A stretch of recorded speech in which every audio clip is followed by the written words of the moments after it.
Hello' বন্ধু, current আছামলৈ স্বাগতম। আজি আপোনালোকক অৱগত কৰিবলৈ লৈছোঁ এই সাঁচি গছৰ বিষয়ে। সাঁচি গছৰ বিষয়ে ইতিমধ্যে মই শতাধিক ভিডিঅ' আপোনালোকক দিছোঁ।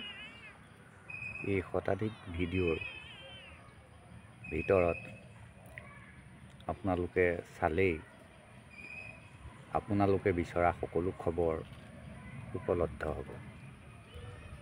আজি এটা কথা আপোনালোকক ক'ব বিচাৰিছোঁ, সেইটো হৈছে সাঁচি গছত গুটি ধৰে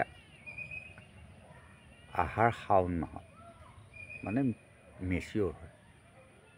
আহাৰ শাওণ মাহত এই সাঁচি গছৰ গুটি সংগ্ৰহ কৰি আপুনি পচাব লাগিব।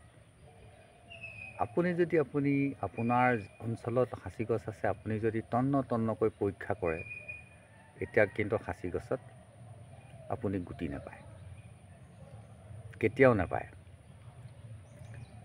যদি কেনেবাকৈ আপুনি গুটি পায়, সেইকেইটা গুটি জানিব একদম মিঠা সাঁচি, একদম পিয়'ৰ মিঠা সাঁচি গছতহে আপুনি ভাদমহীয়া আহিনমহীয়া গুটি পাব।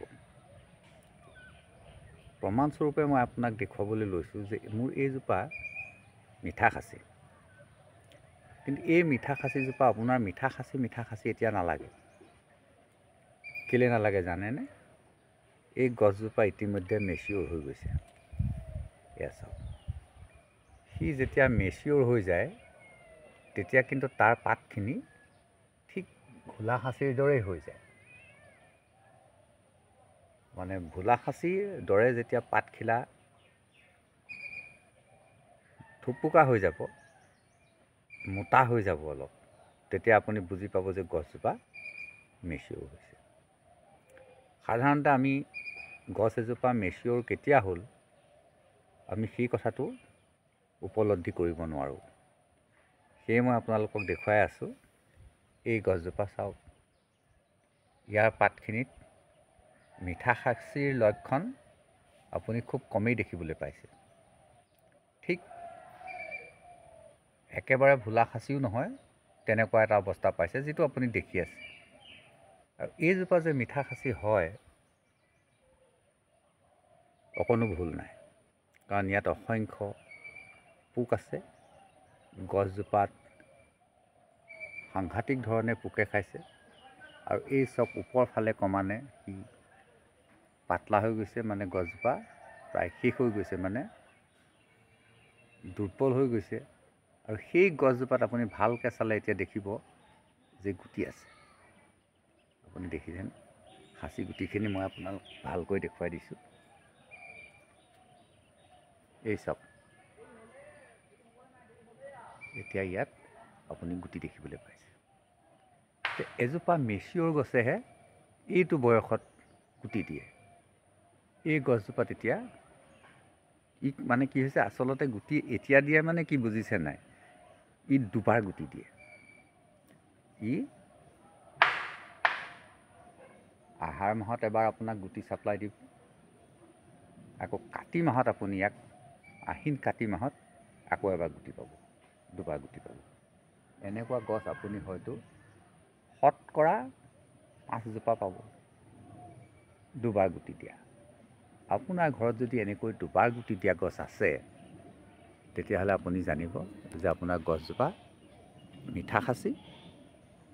দ্বিতীয়তে আপুনি জানিব যে আপোনাৰ গছজোপা মেচিয়ৰ হৈছে। কথা হ'ল, এই দুবাৰ গুটি দিয়াৰ পিছত কিন্তু গছডাল আৰু বহুত দিন জীয়াই নাথাকে। এইটো তাৰ 50% টাৰ্গেট আয়ুসৰ পাৰ কৰি দিছে। আৰু এই গছডালৰ একেবাৰেই ডাললৈকে মাল আছে। আপুনি কেতিয়াও গছ এডাল আপোনাৰ কৌশল প্ৰয়োগ নকৰাকৈ বিক্ৰী নকৰিব। মই আপোনাৰ কৌশল বুলি এইকাৰণে কৈছোঁ, এই মোৰ গছৰ ডালটো দেখিছেনে আপুনি? এই ডালটো একেবাৰে ওপৰৰ ডালটো মই দেখুৱাই আছোঁ। এই চাওক, এই যে দুটা ডাল আহিছে, একেবাৰে ওচৰলৈ যাবতো নোৱাৰি।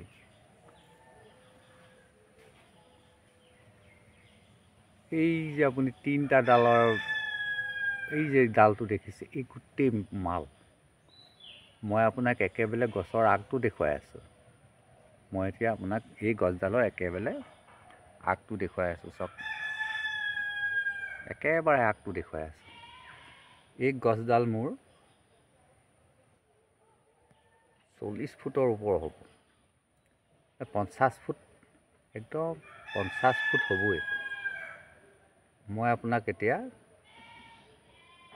ঠিক 40 ফুট মানত দেখুৱাই আছোঁ মাল, একেবাৰে মাল। ইয়াতকৈ আৰু ওচৰলৈ যোৱাটো সম্ভৱ নহয়। এই যে ডাল, এই ইয়াত চাওক, এতিয়া ধুনীয়াকৈ ওলাই পৰিছে। এই যে ক'লা দাগটো আপুনি দেখিবলৈ পাইছে, একদম পূৰা মাল ঠাহ খাই আছে। আৰু সেই তিনিটা ডাল আপুনি দেখি আছে, এই তিনিটা ডাল আপুনি দেখি আছে, এই তিনিটা ডালৰ প্ৰত্যেকটো ডালতে মাল ঠাহ খাই আছে। এই যে ফাটা যেন দেখিছে, ফাটা নহয়। এই গছডাল যিজন বেপাৰীয়ে কিনিব, অকল পাত কেখিলাহে পেলাই থৈ যাব, অকল পাত কেখিলা পেলাই থৈ যাব, তাৰ বাদে সমূল অঞ্চল লৈ গুচি যাব। সাঁচি খেতি কৰা বৰ সহজ নহয়। সাঁচি খেতি কৰা মানুহ 75%ই বিফল হয়। বিফল হয় মানে লাখ লাখ টকা পাবলৈ সক্ষম নহয়।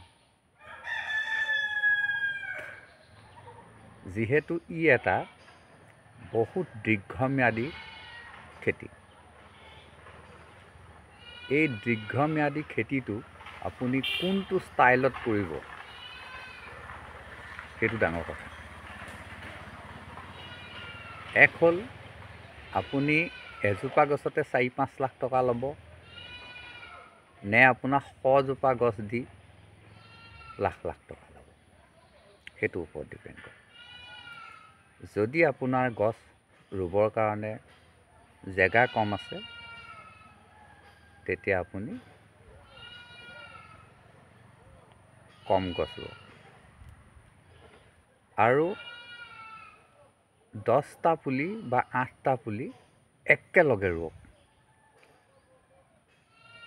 আপুনি দেখুৱাই দিয়ক যে সাঁচি খেতি কৰাৰ কি মজা। 10টা পুলি আপুনি একেলগে ৰুৱক, মানে 2 ফুটমান জেগাত আপুনি 10টা পুলি ৰুই দিয়ক। তাৰমানে 24 স্কোৱাৰ ফুটত, 24 স্কোৱাৰ ইঞ্চিত আপুনি 10টা ৰুই দিয়ক। ইটোৰ পৰা সিটোৰ দূৰত্ব আপুনি 8 ইঞ্চি 10 ইঞ্চিমান কৰিব। একদম গোলকৈ এনেকুৱা এটা ষ্টাইলত ৰুৱক যেন আপুনি এটা সৰু খেতি কৰিছে, কবিৰ পুলি ৰুইছে, তেনেকৈ ৰুই দিয়ক। ফুলকবি ৰোৱালি ৰুই দিয়ক। আপুনি দেখিব আপোনাৰ গছখিনি এনেকুৱা ধুনীয়াকৈ বাঢ়ি আহিব। কিন্তু আকৌ 10টা পুলি ৰুবৰ কাৰণে আপুনি 10 ফুটমান আঁতৰি গুচি যাওক। এনেকৈ আপুনি 10 জেগাত আপুনি 100 পুলি ৰুব পাৰিব। আৰু সি এটা সুন্দৰ ডেক'ৰেশ্যন হ'ব। মানুহে ঘূৰি ঘূৰি চাব, আপোনাৰ পুলিখিনি এনেকুৱা ষ্টাইলত গুচি যাব, মানুহে ঘূৰি ঘূৰি চাব। আৰু আপুনি একেলগে গোটেইকেইডাল গছ বিকিব পৰাকৈ ডাঙৰ কৰিব। কৰি চাওকচোন। মানুহে জীৱনত বহুত খেল কৰি চাব লাগে, কিন্তু আশা কৰি নাথাকিব। সাঁচি গছ বিকি কিবা এটা কৰি আপুনি সেইটো আশা কৰি নাথাকিব। নিজে নিজে হ'ব, কিন্তু আপুনি মিঠা খাচী বাদে অইন খাচী নুৰুব, কেতিয়াও নুৰুব। আমাৰ যিমান মানুহে কৰিছে নহয়, মিঠা খাচী নাই। চব ভোলা খাচী পাইছে। গোটেই কথাটো হ'ল কি, যিখিনি মানে আমাৰ নাৰ্চাৰী আছে, আপুনিও যদি কালিলৈ নাৰ্চাৰী এখন কৰে, আপুনি ভোলা খাচীৰে কৰিব, কাৰণ আপোনাক অকল গুটিটোহে লাগে আৰু পুলিটো লাগে। তাত মাল ধৰে নধৰে আপোনাৰ দৰকাৰ নাই। সেইটোৱেই ডাঙৰ বিপদ হৈছে যে এজন খাচী বেপাৰীয়ে, মানে খাচীৰ নাৰ্চাৰীৰ মালিকে এটা কথাই চিন্তা কৰে যে কেনেকৈ পুলি বহাওঁ, মানে মই কেনেকৈ হাজাৰ হাজাৰ পুলি কৰিব পাৰোঁ। কিন্তু তেওঁ কোনো কাৰণত নাভাবে যে এই হাজাৰ হাজাৰ পুলিখিনি বিক্ৰী কৰি মই যি হাজাৰ হাজাৰ টকা পাম, সেই মানুহখিনিও হাজাৰ হাজাৰ টকা পাব। মই এখন প্ৰকাণ্ড খাচী বাগান আপোনাক দেখুৱাই আছোঁ, কিন্তু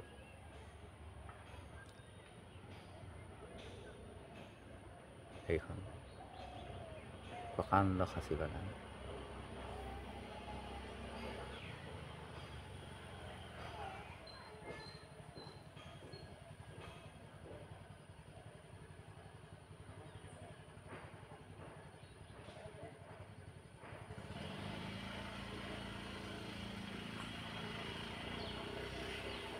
এই খাচী বাগানখন ইমানেই ডাঙৰ খাচী বাগান,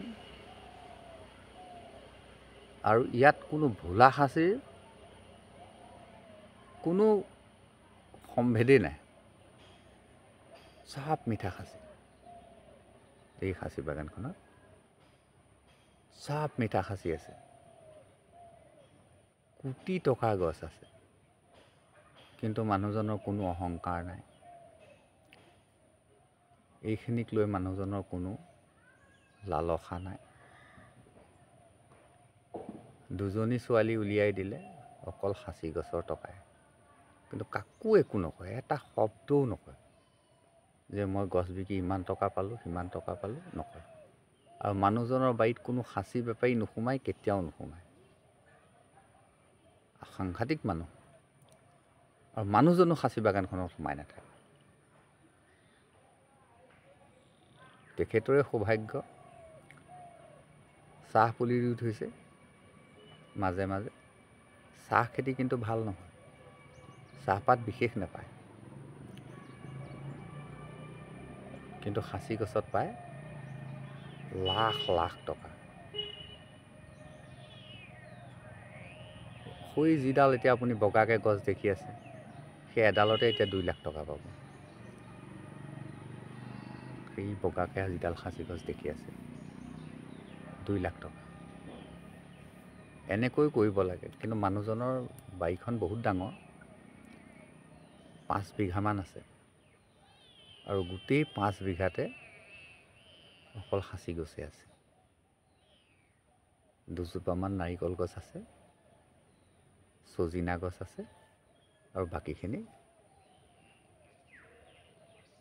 গোটেই খাচী গছেই আছে। 1 বছৰমান লাগিছে খাচী পুলি ৰুই থাকোঁতে, 1 বছৰমান। 1 বছৰমান অকল খাচী পুলিতে লাগি থাকিলে। এখন বৃহৎ তামোলনি বাৰী আছিলে, গোটেই তামোল গছবিলাক কাটি পেলালে। গোটেই তামোল গছবিলাক কাটি পেলালে। কেলৈ কাটি পেলালে তাতো আছে অতি ৰহস্য।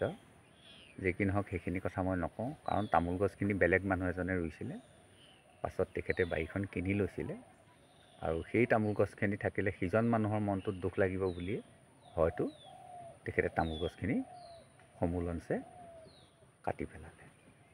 আৰু তাৰ মাজে মাজে খাচী গছ। প্ৰথমে খাচী বাগানখন ইমান ধুনীয়া হোৱা নাছিলে, কিন্তু কি পৰ্যায়ত ডাঙৰ হৈ গ'ল চাই থাকোঁতেই। গতিকে আপোনাৰো যদি তেনেকুৱা বাৰীখনত এখন বাৰী আছে, অলাগতিয়াল গছ গজি আছে, আপুনি সেই গোটেই গছখিনি সমূলনছে কাটি পেলাওক। গছত একো লাভ নাই, এই আপুনি এই সাঁচিপাত কেইখিলা যে দেখুৱাই আছোঁ, এই সাঁচিপাত কেইখিলাত যিটো আপুনি মিঠা দেখিছে ন, আপুনি যিকোনো সাঁচিপাতত নেদেখে। এইবোৰৰ পৰাই আপুনি চিনি পাব লাগিব। এই সাঁচি গছজোপাৰ এই পাতখিলাতে আপুনি ধৰা পেলাই দিব। ইয়াৰ চব একদম চাওক, ই একদম নিজৰ চৰিত্ৰ দেখুৱাই আছে। কেনেকৈ মাজে মাজে এটা সেন্দুৰীয়া পাতখিলাত সেন্দুৰীয়া পথ এটা দেখিছে। তাৰ দাঁতিকেইটা কেনেকৈ সেন্দুৰীয়া পাৰ বন্ধা। এজন বন্ধুৱে মোক সুধিছে যে সাঁচি গছৰ জাত কি কি আছে। বন্ধু, আপুনি নিশ্চয় মোৰ ভিডিঅ'টো এতিয়া চাব। সাঁচি গছৰ জাত কি কি আছে আপোনাক মই পটককৈ কৈ দিব নোৱাৰোঁ। কেলৈ কৈ দিব নোৱাৰোঁ? সাঁচি গছৰ নামকৰণটো কৰা ইমান সহজ নহয়, আৰু মোৰ হাততো গোটেইখিনি তথ্য নাই। কাৰণ মিঠা সাঁচিৰে আছে 4টামান ভাগ। মিঠা সাঁচিৰ 4টামান জাত আছে। মই কৈছোঁ বাৰু, মিঠা সাঁচিৰ এটা জাত হ'ল সমুলনচে ক'লা,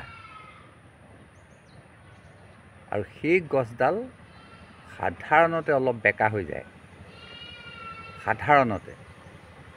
আৰু গছডালত প্ৰথমাৰ্ধত পোকে নাখায়। যেতিয়া গছডাল ডাঙৰ হ'ব, তেতিয়া সেই গছডালত পোকে খায়। আৰু এনেকুৱা ধৰণে পোকে খায়, একে বছৰতে আপোনাৰ ধুনি পেলায়। গোটেই গছডাল একে বছৰতে উঁয়ে খোৱা দি খাই পেলায়, আৰু গোটেই গছডাল তিতি যায়। সেইডাল হ'ল লাখ নহয়, সেইডালত একচুৱেলি কোটি টকা উঠেগৈ। আপুনি মই নাপাওঁ। সেই গছডাল গোটেই গছডাল তিতি থাকিব। বহাগ জেঠ মাহত খাব পোকে, আৰু গোটেই গছডাল তিতি থাকিব। সেইডাল তেনেকুৱা গছ মই 2-4ডালহে দেখিছোঁ। সেইটো হ'ল 1 নম্বৰ মিঠা সাঁচি। তাৰ পাছত আপোনাৰ আহিলে মিঠা সাঁচিৰ আৰু এটা জাত, সি এক চবকা চবক হয়। এচুৱা ক'লা হয়, এচুৱা বগা হয়, আকৌ ক'লা হ'ব, আকৌ বগা হ'ব। মই ঘপককৈ আপোনাক দেখুৱাই দিব নোৱাৰোঁ। মই দেখুৱাই আছোঁ, মোৰ ভিডিঅ'বোৰত চাব। ক'লা বগা হয়, কিন্তু পাতৰ ধৰণটো একেই হয়। সাঁচিৰ পাতেহে কয় মিঠা সাঁচি নে ভোলা সাঁচি। আমাৰ মেইনলি মানুহবিলাক এই দুটা সাঁচিয়ে চিনি পায়, আৰু এই দুটা জাতেই আমাৰ সাধাৰণতে অঞ্চলবিলাকত আছে, মিঠা সাঁচি আৰু ভোলা সাঁচি। এতিয়া মই 2 নম্বৰ মিঠা সাঁচিৰ জাতটোৰ কথা ক'লোঁ, এচুৱা বগা আৰু এচুৱা ক'লা। 2 নম্বৰ কথা হ'ল, মিঠা সাঁচিত আপোনাৰ ভাটৌ থুতীয়া যিটো ফুটি, সেই ফুটিটো নপৰে। মানে যিটো বগা বগা আপোনাৰ চাগু দানাৰ দৰে যিটো দানা ওলায়, মিঠা সাঁচিত সেইটো নোলায়। মিঠা সাঁচিত ওলায় একদম বালিৰ দৰে, একদম বালিৰ দৰে গুৰি ওলাব, সেইটো মিঠা সাঁচি।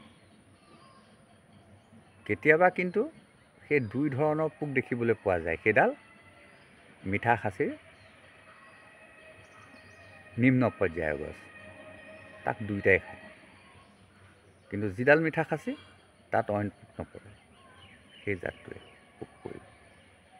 তাৰ মানে বুজা গ'ল যে সাঁচি পোক 2টা আছে। আমি এতিয়া নিজে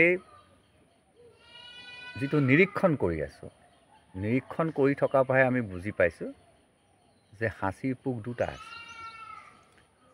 এটা পোকে মতা পোক উলিয়ায়, মতা দানা উলিয়ায়, আৰু এটাই মিহি উলিয়ায়। দুটা পালোঁ। আৰু 3 নম্বৰটো আপোনাক দেখুৱাই আছোঁ মই। এইটো চাওক, 3 নম্বৰ পোকটো এইখিনিৰ মাজেদি ধুনীয়াকৈ চাই দিলে দেখিব, এই গছডালত মেৰিয়াই আছে। এইটো আপোনাক মই আজি 3টা পোক দেখুৱালোঁ, আপুনি নিশ্চয় ধৰিব পাৰিছে।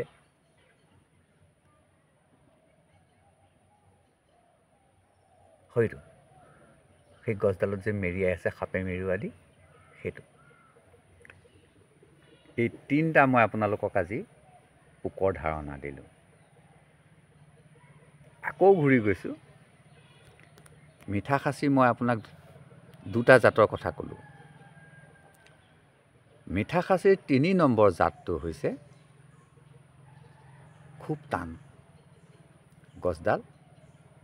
মই আগত উল্লেখ কৰা 2টা হ'ল কোমল, 3 নম্বৰ হ'ল গছডাল খুব টান। ওপৰৰ স্কিনটো খুব টান লাগে, খুব টান যেন লাগে। কিন্তু আপুনি ঘোপ মাৰি দিলে দেখিব যে একেবাৰে নৰম। কিন্তু পাত একেই। পাত আপোনাৰ দীঘলীয়া হ'বই।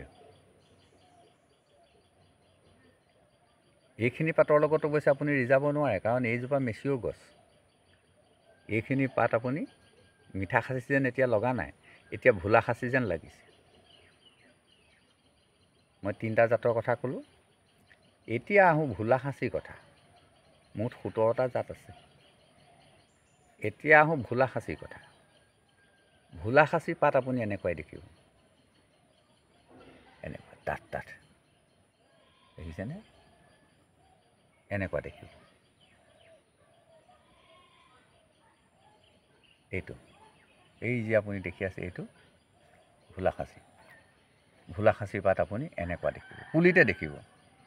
একেবাৰে পুলিতে যেতিয়া আপুনি এনেকুৱা দাগ দেখিব, সেইটো হ'ল ভোলা খাচী। আৰু ভোলা খাচী কি হৈছে, সি কেতিয়াও লিকপিকিয়া নহয়, মানে পেঞ্চিল টাইপ নহয়। ভোলা খাচী গুৰিটো হাতী ভৰিৰ দৰে, মানে থুলন্তৰ। সেইটো ভোলা খাচী।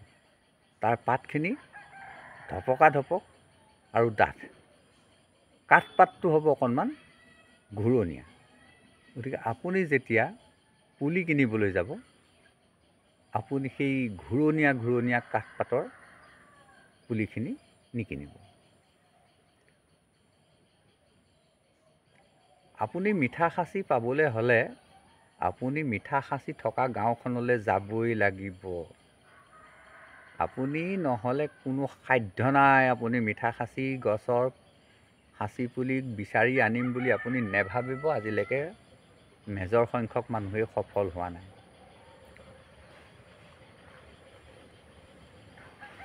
কাৰণ যিখিনি মানুহৰ বাৰীত মিঠা খাচী আছে, অৰ্থাৎ যিখিনি অঞ্চলত মিঠা খাচী গছ হয়, অৰ্থাৎ পোকে খায়, সেই অঞ্চলৰ মানুহে কেতিয়াও আনৰ পৰা গুটি আনিবলৈ নাযায়। নিজৰ বাৰীৰ গুটিয়েই, নিজৰ পদূলিমুখত থকা পুলিকেইটাৰেই পুলি পচায়, আৰু তেওঁলোকে খুব কমকৈ কৰে। বুজি পালেনে? মই নাৰ্চাৰী মানুহবিলাকক ডাউন দিবৰ কাৰণে এইটো কথা কোৱা নাই। নাৰ্চাৰীৰ পুলি এটাও নাথাকে। তেওঁলোকে যদি লাখো পুলি কৰে, তেওঁলোকৰ ওচৰত এটাও পুলি নাথাকে, আপোনাক দিবহে নোৱাৰিব। কাৰণ ইমান আঁতৰৰ মানুহ আহি যায়, একদম নাৰ্চাৰী খালী কৰি লৈ গুচি যায়। গতিকে তেওঁলোকে মোৰ কথালৈ কেয়াৰ নকৰে, কাৰণ তেওঁলোকে এতিয়াই পুলি পচাবৰ কাৰণে অলৰেডি মাটি ভৰালেই। আজি যদি 1000 পুলি বিক্ৰী কৰিছে বা 10,000 পুলি বিক্ৰী কৰিছে, তেওঁ আকৌ 10,000ৰ কাৰণে ফিল আপ কৰিলেই। তেওঁলোকে লাখ লাখ টকা অকল সাঁচি পুলিৰ পৰাই লয়। কিমান কিমান দূৰলৈ নিয়ে, কাৰ্বি পাহাৰলৈ লৈ যায়, নগা পাহাৰলৈ লৈ যায়, মুককচাঙলৈ নিয়ে। মন কৰিছেনে? আৰু তাত যিখিনি মানুহে ৰুৱেগৈ তেওঁলোকে জানে খাচী পাহাৰলৈ নিয়ে, খাচী পাহাৰত নিয়ে। তেওঁলোকে মাল চালৰ কথা তেওঁলোকৰ দৰকাৰ নাই, তেওঁলোকে খালী গছ ৰুৱে আৰু যেতিয়া বেপাৰীক লগাব এইখান দিম, 4 ট্ৰাক 5 ট্ৰাক গছ একেলগে দি দিব, এইখান দিম, ইমান টকা ল'ব, বছ দি দিব। আৰু লওঁতাৰজনৰো কোনো লছ নহয়, কাৰণ আমাৰ ইয়াত সেইখিনি গছত যিমান টকা ভৰিব তাৰ আধাতকৈও আধা দামত সেইখিনি গছ তেওঁলোকে পাব। অৰ্থাৎ এটা এটা ডেগ 1 বছৰ চলিব, এটা ডেগে শেষেই কৰিব নোৱাৰে। আৰু আঁতৰ ওলাবই, আঁতৰ নোলোৱা কোনো কথাই নাই। সাঁচি যেনেকৈ কুঁহিয়াত ৰস ওলাবই, গুড় হ'বই, কুঁহিয়া চেপিলে ৰস ওলাবই, সেই ৰেখত গুড় হ'বই।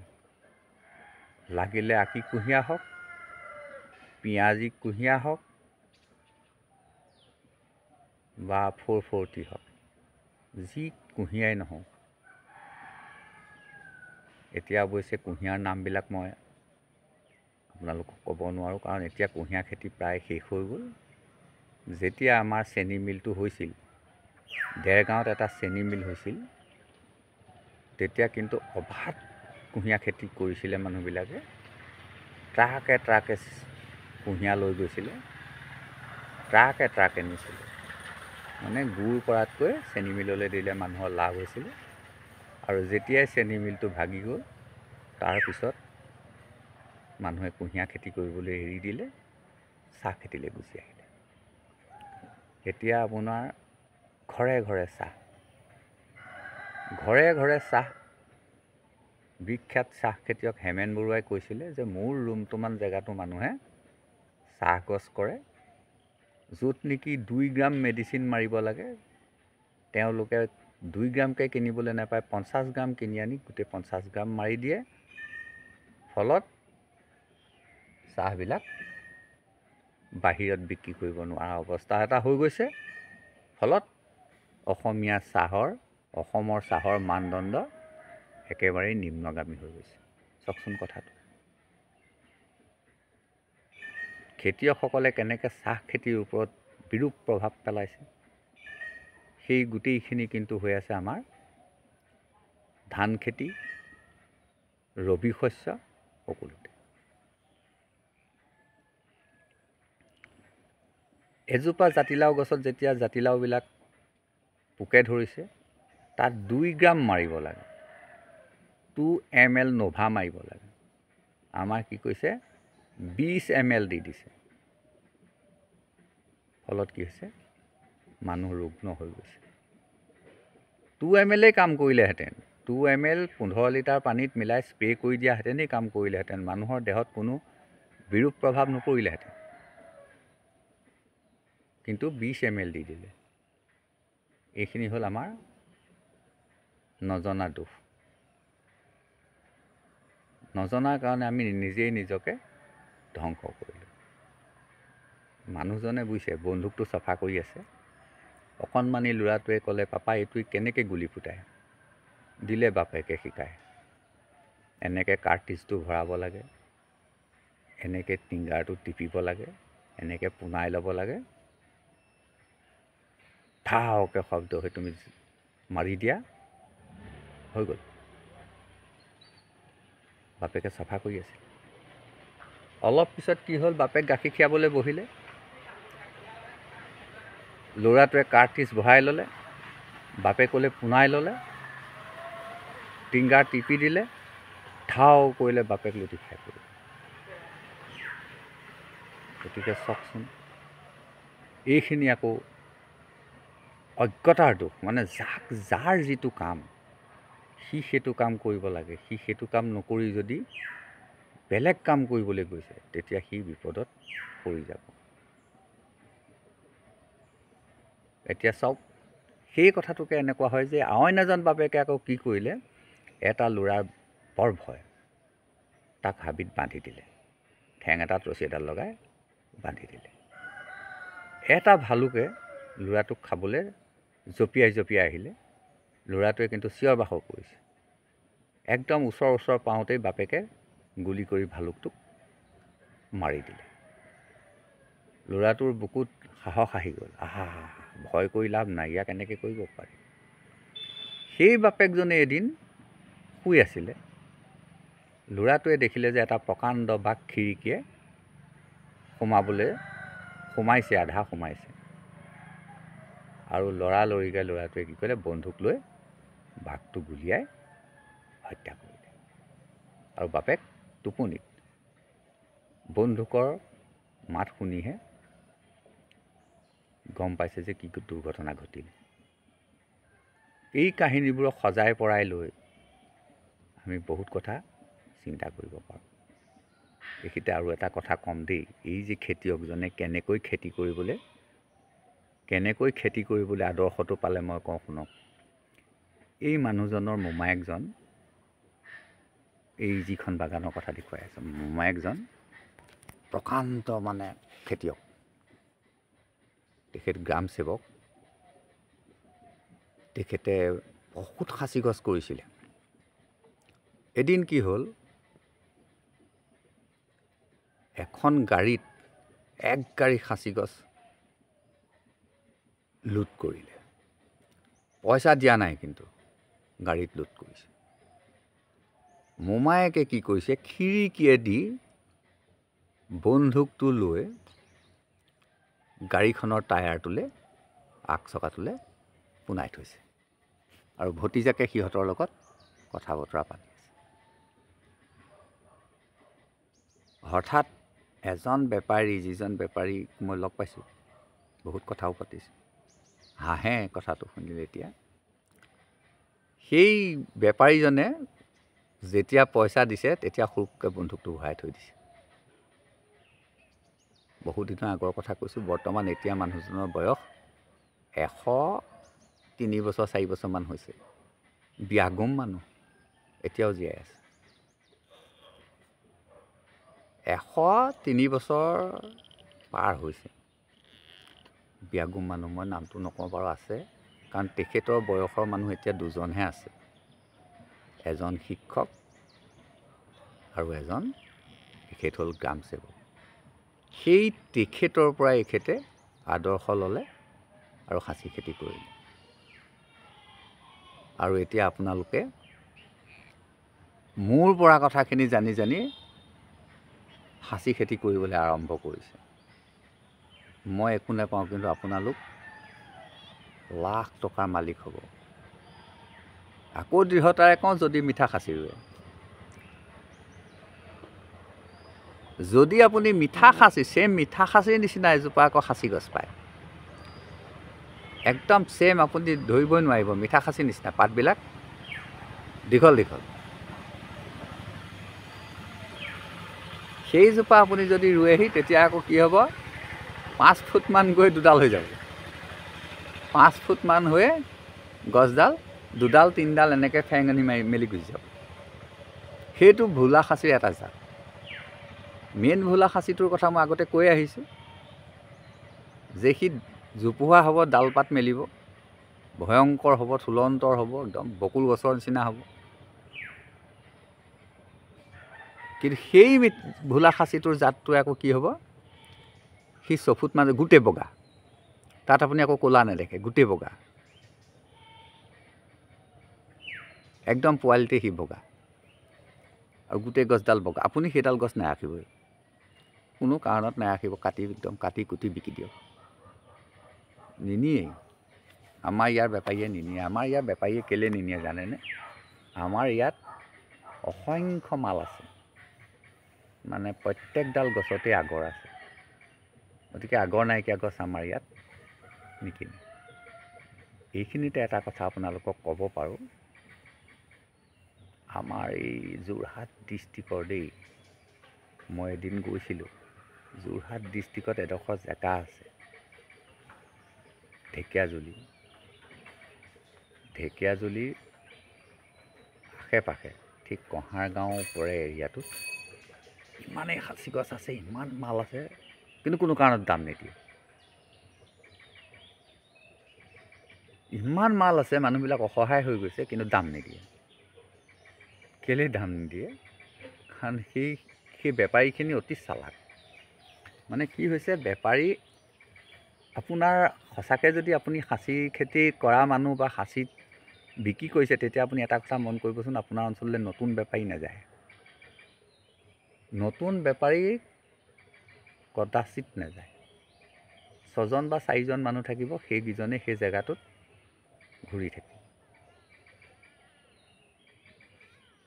সেই বেপাৰীকেইজন যি জেগাত আছে, সেই অঞ্চলটোত যিকেইজন বেপাৰী যায়, সেইকেইজনে সদায় গৈ থাকে। সেইকেইজনৰ সেইখিনি পকেটৰ গছ, সেই গছখিনি পকেটৰ গছ। তেওঁলোকে এটা কথাই জানে, যদি দাম নিদিওঁ কাক দিবি? আমি যদি দাম নিদিওঁ, তহঁতি গছ কাক দিবি? তহঁতিতো গছ দিবই লাগিব, সাঁচি গছডালটো দিবই লাগিব। দেখিছেনে? একতা চব, সেই সাঁচি খেতিয়কখিনিৰ, সেই সাঁচি বেপাৰীখিনি একতা চব। তাৰমানে তেওঁলোক গোটেইখিনি একে ঘৰৰ নিচিনা মানুহ, গতিকে কোনো হেতা ওপৰা নকৰে। কিন্তু আমাৰ মানুহখিনিয়ে হেতা ওপৰা লগায়। মই দেখিছোঁ, আমাৰ যিখিনি লোকেল বেপাৰীৰ মাজত কেতিয়াবা থৈয়া নথৈয়া ৰণো হৈ যায়। মই উল্লেখ নকৰোঁ, কাৰণ তেওঁ মোৰ ভিডিঅ'টো চাব, বেয়া পাব, নকওঁ, কিন্তু থৈয়া নথৈয়া ৰণ হয়। এইবোৰ কৰিব নাপায়। যে কি নহওক, আজি ভালেকেইটা কথা অৱগত কৰিলোঁ, আৰু এই আহিনমহীয়াও আপোনালোকক মই এয়া সাঁচি গুটি দেখুৱালোঁ। আপুনি যদি ক'ৰবাত পায়, অনুসন্ধান কৰক, সেই গুটিকেইটা সংগ্ৰহ কৰি আপুনি পচক। তাৰপাছত চাব আপোনাৰ সাঁচি গছৰ খেল চাব। আপুনি মিঠা সাঁচি ৰুই ভালকৈ প্ৰতিপাল কৰক, মই কৈ থকা মতেই প্ৰতিপাল কৰক। আপুনি 10 বছৰতো বিকিব পাৰিব, 5 বছৰতো বিকিব পাৰিব। গছ 5 বছৰতো আপুনি বিকিব পাৰিব, কিন্তু সেই সোৱাদটো নাপায়। যিটো সোৱাদ 50 বছৰীয়া গছডালত পাব, সেই সোৱাদটো নাপায়। কাৰণ কুমলীয়া কুঁহিয়াৰটো আপুনি মিঠাটো নাপায়। যিমানে কুঁহিয়াৰ বয়স হ'ব, তেতিয়াহে মিঠা হ'ব। সেইটো আপোনাৰ কথা, কিন্তু আপুনি কৰক, মিঠা সাঁচি কৰক। আশীৰ্বাদ থাকিল, মোকো আশীৰ্বাদ দিব, যাতে আপোনালোকক এনেকুৱা ভিডিঅ'বিলাক দি থাকিব পাৰোঁ, কৈ থাকিব পাৰোঁ। অধিক অধ্যয়ন কৰি নতুন নতুন তথ্য যাতে মই উদ্ঘাটন কৰিব পাৰোঁ, আপোনালোকৰ আশীৰ্বাদ লাগিব। এইখিনিতে আজি মোৰ ভিডিঅ'টো সমাপ্ত কৰিছোঁ। আকৌ লগ পাম, ধন্যবাদ।